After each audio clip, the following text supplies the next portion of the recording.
Welcome to my channel. ഇന്ന് നമ്മൾ പഠിക്കാൻ പോകുന്നത് 8ാം ക്ലാസ്സിലെ പുതിയ ടെക്സ്റ്റ് ബുക്കിലെ സയൻസിലെ 2ാമത്തെ ചാപ്റ്ററാണ്. ചലനവും ബലവും എന്നാണ് ചാപ്റ്ററിൻ്റെ പേര്. അപ്പോൾ ഇതിൽ ബേസിക് ആയിട്ടുള്ളത് കുറച്ച് ഡെഫിനേഷൻസും കാര്യങ്ങളൊക്കെയാണ്. അത് മാത്രം നോക്കി പോവാം. അപ്പോൾ ക്ലാസ്സിലേക്ക് കടക്കാം. നമ്മൾ ഒരു ചുറ്റുപാടിനെ അപേക്ഷിച്ച് എന്ത് ചെയ്യുന്നു? സ്ഥാനം മാറുന്നുണ്ട് ഒരു വസ്തു എങ്കിൽ മാത്രമാണ് നമ്മൾ എന്ത് പറയുക? അത് ചലനാവസ്ഥയിലാണ് എന്ന് പറയാം. അപ്പോൾ ഈ ചുറ്റുപാടുകളെ അപേക്ഷിച്ച് ഒരു വസ്തു എടുക്കൂലേ, വസ്തുവിനെ അപേക്ഷിച്ചിട്ട് ഇത് നീങ്ങുന്നുണ്ടോ ഇല്ലയോ എന്നാണ് നോക്കുന്നത്. അപ്പോൾ ഒരു വസ്തുവിൻ്റെ ചലനാവസ്ഥയോ നിശ്ചലാവസ്ഥയോ നിർണ്ണയിക്കുന്നതിന് അടിസ്ഥാനമാക്കിയിട്ടുള്ളൊരു വസ്തുവിനെ എന്ത് പറയാം?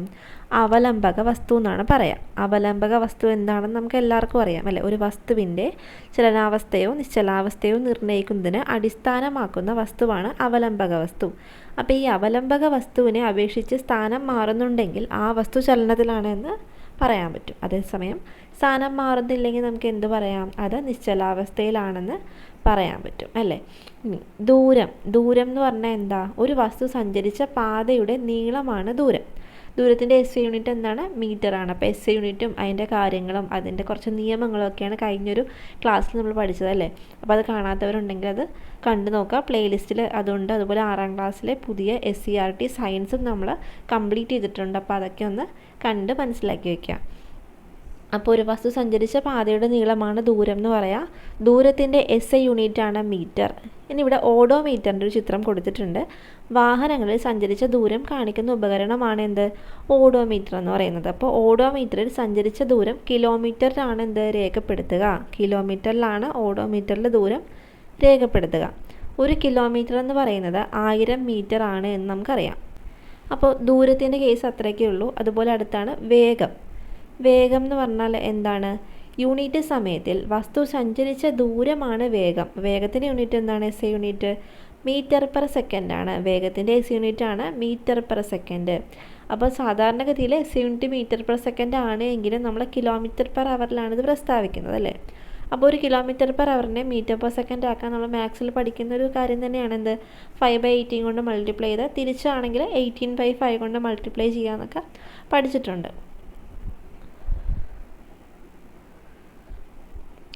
അപ്പോൾ നമ്മൾ ഈ ദൂരം പഠിച്ചപ്പോൾ എന്ത് പറഞ്ഞു? ഓഡോമീറ്റർ പറഞ്ഞുവെങ്കിൽ ഇവിടെ ഒരു ഉപകരണത്തിൻ്റെ ചിത്രം കൊടുത്തിട്ടുണ്ട്. ഇതെന്താണ്? സ്പീഡോമീറ്ററാണ്. വാഹനങ്ങളുടെ വേഗം കാണിക്കുന്ന ഉപകരണമാണ് സ്പീഡോമീറ്റർ. അപ്പോൾ ദൂരമാണെങ്കിൽ ഓഡോമീറ്ററും വേഗമാണെങ്കിൽ സ്പീഡോമീറ്ററും ആണെന്ന് ഓർക്കുക. ഇനിയാണ് സമവേഗം അസമവേഗം എന്ന് പറഞ്ഞിട്ടൊരു കാര്യം കൊടുത്തിട്ടുണ്ട്. ക്ലോക്കിൽ ഈ സൂചി സഞ്ചരിക്കുന്നതാണ് ഇവിടെ കാണിച്ചിരിക്കുന്നത്. അപ്പോൾ ഈ ക്ലോക്കിൽ ഇതിൻ്റെ ദൂരവും സഞ്ചരിക്കുന്ന ദൂരവും അതുപോലെ തന്നെ അതിൻ്റെ ഇടയിലുള്ള സമയം വ്യത്യസ്തമല്ലല്ലോ, സെയിം അല്ലേ? അപ്പോൾ അതിൻ്റെ ഡെഫിനേഷൻ എന്താണെന്ന് നമുക്ക് നോക്കാം. തുല്യ ഇടവേളകളിൽ സഞ്ചരിച്ച ദൂരം ഇവിടെ എന്താ? തുല്യമാണെന്നാണ് പറയുന്നത്.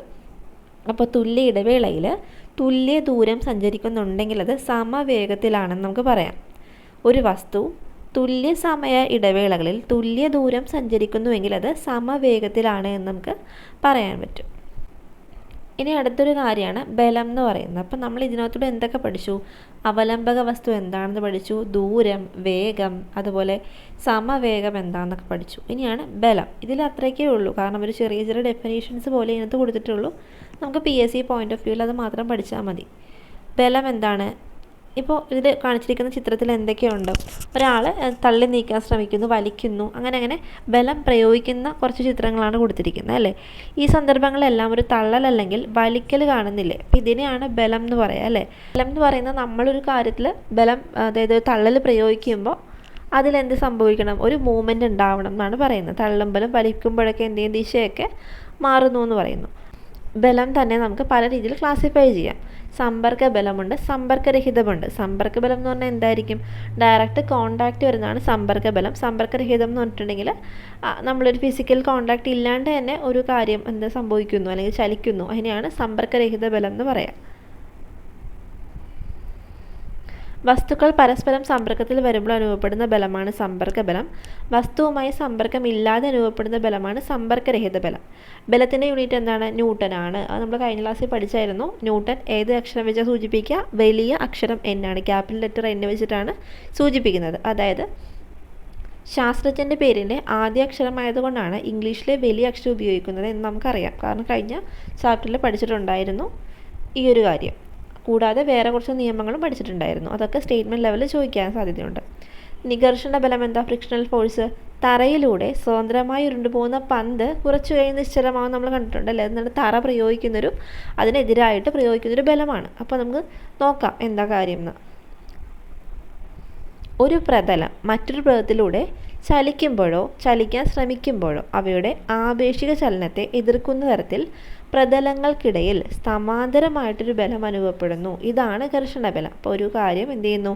ഒരു പ്രതലം മറ്റൊരു പ്രതലത്തിലൂടെ ചലിക്കുകയാണല്ലേ.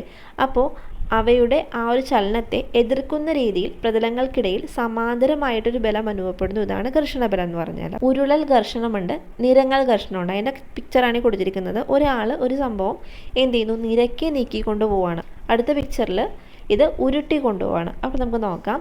പരിപരിത്ര പ്രതലത്തിലൂടെ ഭാരമുള്ളൊരു പെട്ടി നിരക്കി നീക്കുക. അതേ പെട്ടി ടയർ ഘടിപ്പിച്ച ട്രോളിയിൽ വെച്ച് നീക്കുക. അപ്പോൾ എങ്ങനെയാണ്, ഏതിലായിരിക്കും വേഗം പോവുക? ഉരുട്ടി നീക്കുമ്പോഴായിരിക്കും അല്ലേ വേഗം അത് നീങ്ങുക. നിരക്കി നീക്കുമ്പോൾ ഘർഷണം ഉണ്ടാകുന്നു. ഇതിനെ നിരങ്ങൽ ഘർഷണം എന്ന് പറയാം. ട്രോളി ഉപയോഗിക്കുമ്പോൾ ടയർ ഉരുളുകയാണല്ലോ. ഇതാണ് ഉരുളൽ ഘർഷണം. നിരങ്ങൽ ഘർഷണം ഉരുളൽ ഘർഷണത്തേക്കാൾ കൂടുതലാണ്. ഇതൊരു സ്റ്റേറ്റ്മെൻ്റ് ആണ്. നിരങ്ങൽ ഘർഷണമാണ് ഉരുളൽ ഘർഷണത്തേക്കാൾ കൂടുതലാവുന്നത്. അപ്പോൾ നമുക്ക് ഈ ഘർഷണം എന്താണെന്ന് മനസ്സിലായി. ഇനി നമ്മൾ ഈ ഘർഷണം കൊണ്ട് നിത്യജീവിതത്തിൽ എന്തൊക്കെയാണ് ഉപയോഗിക്കുക, അല്ലെങ്കിൽ ഗുണം എന്തൊക്കെയാണ്, ദോഷം എന്തൊക്കെയാണെന്ന് നോക്കാം. നമ്മൾ തീപ്പെട്ടിക്കൊള്ളി ഉരസുന്നു, അതേപോലെ ലൈറ്റർ കത്തിക്കുന്നു, ഒരു സാധനം പിടിക്കാൻ പറ്റുന്നു, വണ്ടി ഓടിക്കാൻ പറ്റുന്നു റോട്ടിൽ കൂടി. ഇതൊക്കെ എന്താണ്? അതിൻ്റെ ഗുണങ്ങളാണ് അല്ലേ. നമുക്ക് നടക്കാൻ കഴിയുന്നു. ഇതൊക്കെയാണ് അതിൻ്റെ ഗുണങ്ങൾ. ഇനി അതേസമയം ഇതുകൊണ്ട് കുറച്ച് ദോഷവശങ്ങളും ഉണ്ട്. കാരണം നമ്മൾ നിരന്തരമായിട്ട് റിപ്പീറ്റായിട്ടൊരു കാര്യം ചെയ്യുമ്പോൾ ആ ഒരു ഭാഗം തേയ്മാനം സംഭവിക്കുക അല്ലേ. ഇപ്പം ടയറിൻ്റെ തേയ്മാനം, അതുപോലെ കാൽമുട്ടിനുണ്ടാകുന്ന തേയ്മാനം, അങ്ങനെ സമ്പർക്കത്തിൽ വരുന്ന ഭാഗത്തിന് എന്തുണ്ടാകുന്നു? തേയ്മാനം സംഭവിക്കുന്നു.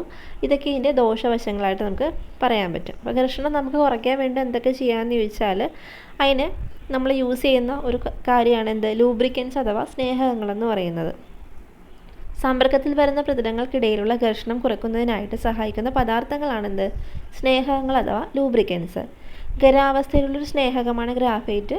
PSCയുടെ PYQ ആണത്. ഖരാവസ്ഥയിലുള്ളൊരു സ്നേഹകമാണ് ഗ്രാഫൈറ്റ്. ഉയർന്ന താപനിലയിലുള്ള യന്ത്രഭാഗങ്ങൾക്കിടയിൽ സാധാരണയായിട്ട് ഗ്രാഫൈറ്റ് ആണ് സ്നേഹകമായിട്ട് ഉപയോഗിക്കുന്നത്. അതുപോലെ വാഹനങ്ങളിൽ ടയറുമായി ബന്ധപ്പെട്ട് ഒരു ബോൾ ബെയറിംഗ് കണ്ടിട്ടില്ലേ? അതാണ് ഈ ചിത്രത്തിൽ കൊടുത്തിരിക്കുന്നത് ബോൾ ബെയറിംഗ്.